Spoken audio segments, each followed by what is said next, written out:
સરસ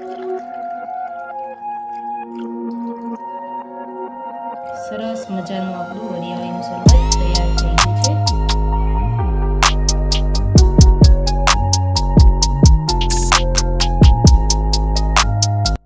hello friends, હું દયા પટેલ તમારું એમડી સ્પેશિયલ રેસીપીમાં તમારું સ્વાગત કરું છું।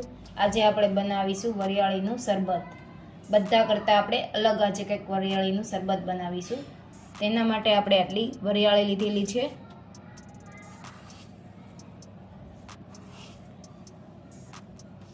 આટલી આપણે શક્કર લીધી છે, એને આપણે દળી લીધી છે, એને ક્રશ કરી લીધી છે।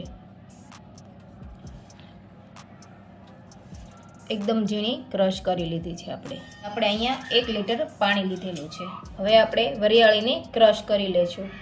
જો તમે વરિયાળીને પલાળી દો અને પછી ક્રશ કરો તો પણ ચાલે, પણ આપણે અત્યારે સૂકી જ લીધી છે, આપણે પલાળેલી નથી એને।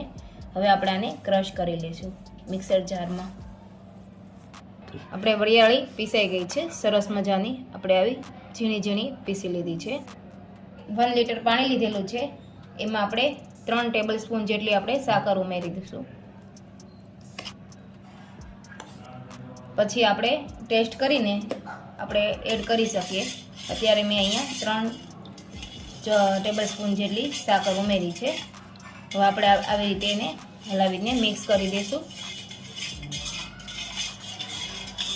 સાકર ગળી જાય પછી આપણે એમાં સંચળને એવું એડ કરીશું।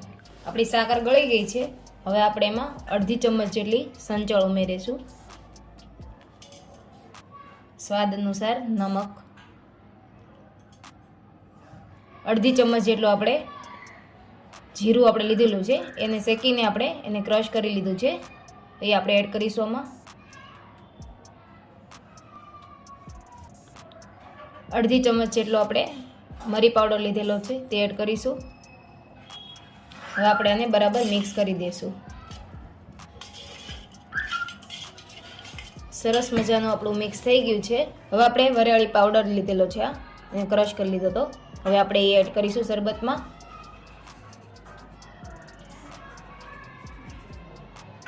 હવે આપણે આને બરાબર મિક્સ કરી દઈશું।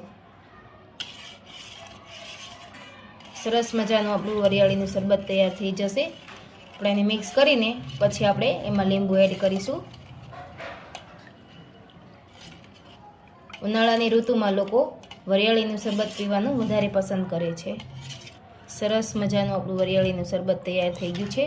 હવે આપણે આમાં લીંબુનું પાણી એડ કરીશું।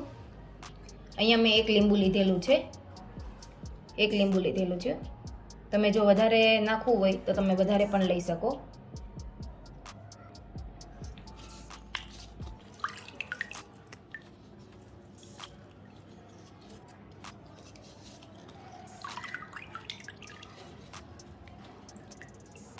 હવે આપણે આમાં આઈસ એડ કરી દઈશું।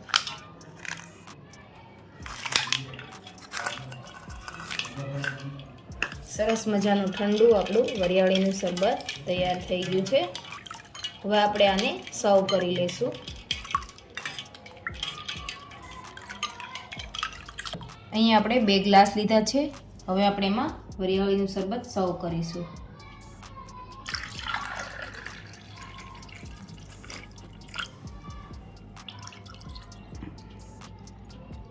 સરસ મજાનું આપણું વરિયાળીનું શરબત તૈયાર થઈ ગયું છે। હવે આપણે 2 આઈસના ટુકડા પણ એમાં ઉપરથી સર્વ કરી દઈશું।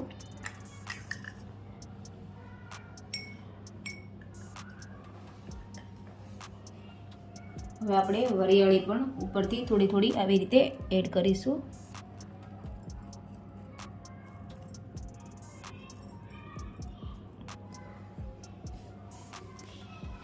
સરસ મજાનું આપણું વરિયાળીનું શરબત તૈયાર થઈ ગયું છે। ઉનાળાની સિઝનમાં લોકો વરિયાળીનું શરબત વધારે પીવે છે। જો મિત્રો તમને મારી રેસીપી પસંદ આવે તો લાઈક કરજો, શેર કરજો અને અમારી ચેનલને સબસ્ક્રાઈબ કરજો અને બેલ બટન પર ક્લિક કરવાનું તો ભૂલતા જ નહીં। અને કમેન્ટમાં જરૂર જણાવજો કે મારું વરિયાળીનું શરબત કેવું બન્યું છે। Thank you so much.